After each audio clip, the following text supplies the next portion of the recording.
২০২৪ সালে কেন্দ্রীয় সরকারের এগ্রিকালচারাল মার্কেটিং আইন চালুর ঘোষণার বিরোধিতা করে মঙ্গলবার অল ইন্ডিয়া ক্ষেত মজদুর সংস্থানের পক্ষ থেকে বিক্ষোভ প্রদর্শন কর্মসূচি পালন করা হয়। দিল্লির ঐতিহাসিক কৃষক আন্দোলনের পর কেন্দ্রীয় সরকার কৃষকদের ৩টি কালা আইন বাতিল করেছিল, কিন্তু অন্যান্য দাবির মধ্যে কৃষকদের কৃষি পণ্যের সহায়ক মূল্য আইনসম্মত করা, ২০২৩ সালের বিদ্যুৎ বিল বাতিল করা, স্মার্ট মিটার চালু বন্ধ করা সহ মোট ১১ দফা দাবি পূরণের জন্য কেন্দ্রীয় সরকার আশ্বাস দিলেও আজ পর্যন্ত এ বিষয়ে কোনো পদক্ষেপ গ্রহণ করা হয়নি বলে অল ইন্ডিয়া ক্ষেত মজদুর সংস্থানের পক্ষ থেকে জানানো হয়। ২০২৪ সালে যে এগ্রিকালচারাল মার্কেটিং আইন চালু করতে বিল পেশ করা হয়েছে তা কৃষক স্বার্থ বিরোধী বলে আখ্যা দেওয়া হয়েছে সংস্থার পক্ষ থেকে। এই কৃষক বিরোধী আইনকে বাতিল করার জন্য সমগ্র দেশের সঙ্গে রাজ্যেও অল ইন্ডিয়া ক্ষেত মজদুর সংস্থানের উদ্যোগে আন্দোলন গড়ে তোলা হয়েছে বলে জানিয়েছেন অল ইন্ডিয়া ক্ষেত মজদুর সংস্থার সম্পাদক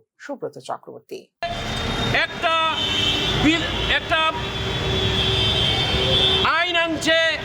যে আইন এখন বিলে আছে, বিল হিসেবে একটা আইন এনেছে যেটা কৃষক স্বার্থ বিরোধী। আমরা এই কৃষক স্বার্থ বিরোধী বিলকে বাতিল করার জন্য, যেটা এগ্রিকালচারাল মার্কেটিং আইন হিসেবে তারা আনছে, যে এই আইনকে যদি আপনারা বিচার করেন তাহলে দেখবেন এই আইন কৃষক বিরোধী, এবং এই কৃষক বিরোধী আইনকে বাতিল করার জন্য আজকে আমরা এখানে সমবেত হয়েছি।